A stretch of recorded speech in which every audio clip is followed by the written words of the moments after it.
नमस्कार, शाम के 4 बजने वाले हैं। वक्त हो गया है फास्ट एंड फैक्ट्स का। फास्ट एंड फैक्ट्स में आपको दिखाएंगे दिन की हर बड़ी खबर पूरी रिसर्च के साथ। मैं हूं अदिति अवस्थी और मेरे साथ है पूर्णिमा मिश्रा। शुक्रिया।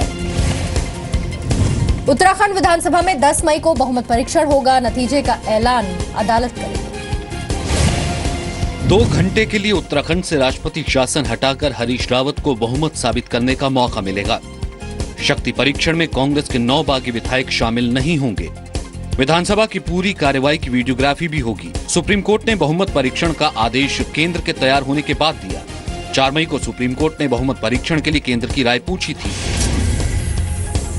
उसके अलावा कोर्ट ने ये भी ऑर्डर किया है कि एक वीडियो बनाया जाएगा पूरी प्रोसेस का। विधायकों को खरीदने आदि की जो कोशिश कर रहे थे, इससे उत्तराखंड को 10 तारीख को निजात मिल जाएगी। हरीश रावत की सरकार उस दिन अल्पमत में आ गई, तो सरकार ने, कोर्ट ने तो ऐसा कहा नहीं कि उस दिन सरकार बहुमत में थी। उत्तराखंड विधानसभा के कुल सदस्यों की संख्या 71 है, जिनमें 1 मनोनीत है। 9 विधायकों को अयोग्य करार देने के बाद विधानसभा में सदस्यों की संख्या 62 होगी। बहुमत के लिए हरीश रावत सरकार को 32 विधायकों का साथ चाहिए। कांग्रेस के 36 विधायक थे, लेकिन 9 विधायकों को अयोग्य ठहराए जाने के बाद कांग्रेस विधायकों की संख्या 27 है। निर्दलीय और दूसरे दलों के 6 विधायक हैं जो कांग्रेस का समर्थन कर रहे हैं। उत्तराखंड में बीजेपी के 28 विधायक हैं। बीजेपी का 1 विधायक हरीश रावत सरकार का समर्थन कर रहा है। फ्लोर टेस्ट के बाद नतीजों का ऐलान 11 मई को होगा।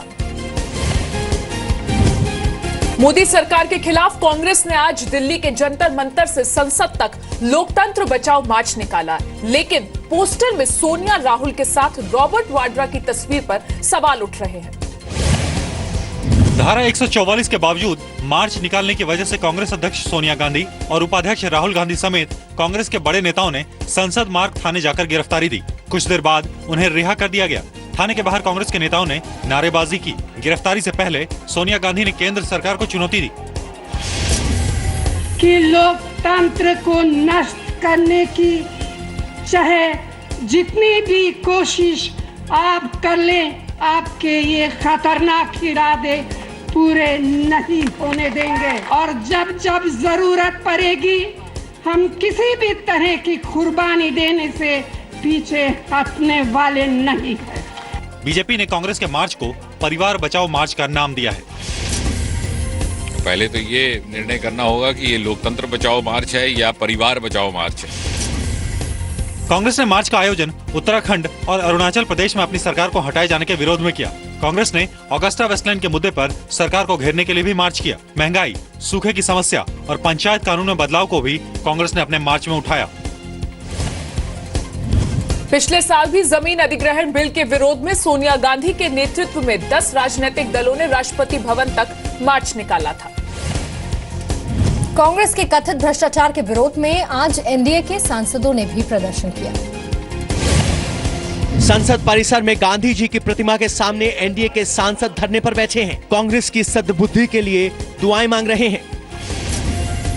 महात्मा गांधी से निवेदन करने के लिए आए हैं कि उनको सद्बुद्धि दें, अपने अपराध को कबूल करें, पैसा वापस करें। अकाली दल का ये मानना है कि कांग्रेस वालों चोर भी हैं, चितराई भी करते हैं। जो भी दोषी पाए गए उनके ऊपर कार्रवाई जरूर होनी चाहिए। एनडीए का आरोप है कि ऑगस्टा वेस्टलैंड की खरीद में कांग्रेस तथ्यों को तोड़ मरोड़ कर पेश कर रही है। एनडीए का कहना है कि जब रिश्वत देने वालों की पहचान हो गई है तो रिश्वत लेने वालों के नाम सामने आने चाहिए। कांग्रेस विरोधी प्रदर्शन के दौरान एनडीए में एकता भी दिखी। बीजेपी के अलावा शिवसेना, अकाली दल, एलजेपी समेत एनडीए की तमाम पार्टियां शामिल हुई। आज लोकसभा में ऑगस्टा डील पर चर्चा हुई। रक्षा मंत्री मनोहर पर्रिकर ने कहा, कांग्रेस जानती है रिश्वत की गंगा कहां-कहां होकर गुजरी है। पर्रिकर ने कांग्रेस पर ऑगस्टा वेस्टलैंड को फायदा पहुंचाने के लिए नियमों में बदलाव का आरोप लगाया। जांच के बाद घूस की रकम लेने वाले बड़े नामों का खुलासा होने की भी बात कही। ज्योतिरादित्य सिंधिया ने कांग्रेस अध्यक्ष सोनिया गांधी का नाम लिए जाने पर नाराजगी जताई। The submission of bids in 4.5 billion tender for 56 military transport aircraft in an exceptional move to accommodate the bribery accused Italian military equipment manufacturing group. बाद में रक्षा मंत्री के बयान से नाराज होकर कांग्रेस के सांसदों ने लोकसभा से वॉकआउट किया। यूपीए सरकार के दौरान 2010 में ऑगस्टा वेस्टलैंड से करीब 3600 करोड़ में 12 हेलीकॉप्टर की खरीद का सौदा हुआ। इटली की मिलान कोर्ट ऑफ अपील्स के फैसले के मुताबिक डील में करीब 125 करोड़ की रिश्वत भारतीय नेताओं को दी गई। फैसले में 4 कांग्रेस नेताओं का जिक्र है, जिनमें मनमोहन सिंह, ऑस्कर फर्नांडिस, अहमद पटेल और सेन्योरा गांधी शामिल हैं। फैसले में बिचौलियों की इस बात का भी जिक्र है कि ऑगस्टा डील की ड्राइविंग फोर्स सेन्योरा गांधी थी। 4 मई को भी राज्यसभा में भी मनोहर पर्रिकर के बयान से नाराज होकर कांग्रेस ने वॉकआउट किया था। ऑगस्टा घूसकांड को लेकर सीबीआई आज बिचौलिए गौतम खेतान और पूर्व एयर चीफ एसपी त्यागी के भाइयों से पूछताछ कर रही है। सीबीआई लगातार तीसरे दिन एरोमेट्रिक्स कंपनी के पूर्व बोर्ड मेंबर और हेलीकॉप्टर डील के आरोपियों में शामिल गौतम खेतान से पूछताछ कर रही है। सूत्रों के मुताबिक खेतान ने बिचौलिए गुइडो हेशके और कार्लो गोरसा से पैसे लेने की बात कबूल की है। आज लोकसभा में बयान के दौरान रक्षा मंत्री मनोहर पर्रिकर ने भी माना कि ऑगस्टा घूसकांड मामले में त्यागी और खेतान ने बहती गंगा में हाथ धोए।